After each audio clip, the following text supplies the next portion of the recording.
So recently, there's this term being thrown around in Chinese social media called 斩杀线, the kill line. If I were to translate it, it would be the point of no return into poverty, survival threshold. Basically, this term describes how thin the line is between a normal life with steady job, a steady income, and this extreme life-threatening poverty.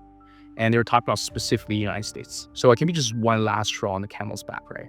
A layoff, a credit card debt, a very expensive medical bill, an eviction that pushes an everyday working American citizen into this downward spiral of poverty until it reaches a point of no return, this threshold. Then there's no going back. There's only going down from there. And once you reach that point, you're just fighting for survival every day. It can also become this vicious cycle, right? The more time you stay homeless, the less likely you can find a job, the less likely you can climb out of this hole. YouTube poetry? Yeah, the one on Nick, right? Nickelodeon? Yes. And there are many posts on the Chinese social media. There's some horrifying stories. Like they found like dead bodies in the sewage system because a lot of homeless people literally live there, living in the city sewage.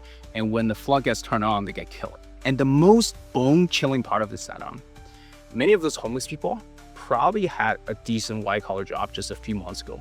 As someone who's lived in Canada for the past 10 years, obviously I cannot speak for the entire United States.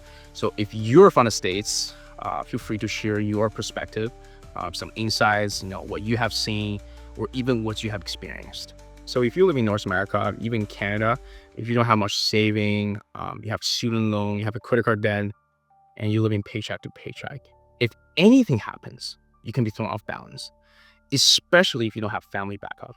And on the top of that, if you do drugs, if you abuse alcohol, crossing that kill line, that threshold, it's just a matter of time.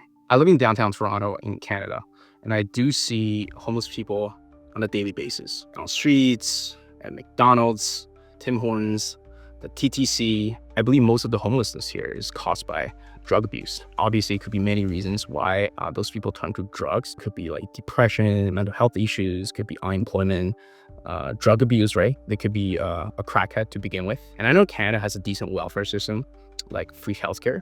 That's why our taxes are so high. And I also know we have tenant protection. The government is actually on the side of the tenant instead of the landlord. So it's technically harder to get evicted. So maybe in Canada, it's not as harsh as in the United States, but I also know laws and regulations vary a lot from states to states.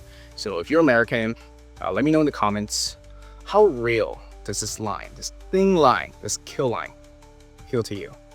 Are people exaggerating here, or they're telling the true story? Let me know.